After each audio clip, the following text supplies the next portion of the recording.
దానికి ఓటు విస్తరణ వర్తించదా? ఓట్లు వేయలేని వాళ్ళు గుంతల పురుషులైన మహాత్మా గాంధీ గారికి రాజశేఖర రెడ్డి గారు ఎక్కువ, అంబేద్కర్ గారికి రాజశేఖర రెడ్డి గారు ఎక్కువ. ఆయన నుంచి మిగతా విగ్రహాలు గుర్తించారు. ఇల్లు ముఖ్యం కాదు సార్, వాళ్ళకి విగ్రహాలు ముఖ్యం. ఇల్లులు ప్రజలు ముఖ్యం కాదు సార్, చిరు వ్యాపారస్తులు ముఖ్యం కాదు. వాళ్ళకి విగ్రహాలు మాత్రమే ముఖ్యం సార్. ప్రజల ప్రాణాలతో పనిలేదు, వాళ్ళ జీవితాలతో కూడా పనిలేదు సార్. 30 ఏళ్ళ నుంచి వ్యాపారం చేసుకున్న వాళ్ళు చూడకుండా కొట్టేశారు. ప్రాణం లేని వాళ్ళకన్నా ప్రాణం ఉన్న వాళ్ళకన్నా ప్రాణం లేని బొమ్మలక్క ముఖ్యం ఎక్కువ సార్. మహాత్మా గాంధీ గారి కంటే వైఎస్ఆర్ గారు, శ్రీరాములు గారి కంటే కూడా వైఎస్ఆర్ గారు ఎక్కువ. ఆ విగ్రహాలు మీరు బాగా కాపాడుకున్నారు. ఫ్యాక్షనిస్ట్ కంటే ఎక్కువ సార్. అమ్మా మీరు ఒకటే చెప్పండి అమ్మా, ఇది పులివెందుల కాదని చెప్పండి అమ్మా, ఒకటే చెప్పండి. ఫ్యాక్షన్ తరహా రాజకీయం చేస్తే అది ఇక్కడ నడిచేది కాదని బలంగా చెప్పండి అమ్మా.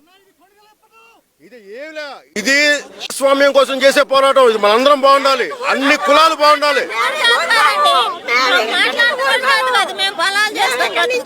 తెలుసమ్మా, నేను అందుకనే మొత్తం పనులు మానుకొని వచ్చేసాను.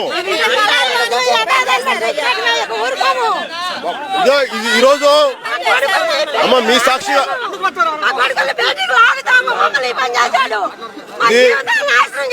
మీరందరూ ఇది ప్రతిదీ వాళ్ళు ఒక్కొక్కళ్ళు ఏమేమి నష్టపోయారు. 36 సంవత్సరాలు చేసుకుంటా ఉన్నారు. కిరాణా కొట్టు పోయింది, అమ్మ పొలంకి పోయింది, పొలం నుంచి రాగానే మొత్తం ధ్వంసం చేశారు. చెల్లి బయటికి పోయింది, పొలానికి పోయింది, ధ్వంసం చేశారు. అదే ఇది అమ్మ, ఇది ఈరోజు మహేష్ ఒకటే చెప్పు, హైదరాబాద్ లో ఇదే వైఎస్ఆర్ ఫ్యామిలీ నడిపితే అక్కడ భీమ్రావ్, బాబాసాహెబ్ అంబేద్కర్ భీమ్రావ్ బస్తీని కొలగొడితేనే ఫస్ట్ మాట్లాడాం. ఈరోజు చెప్తున్నారే బాబు,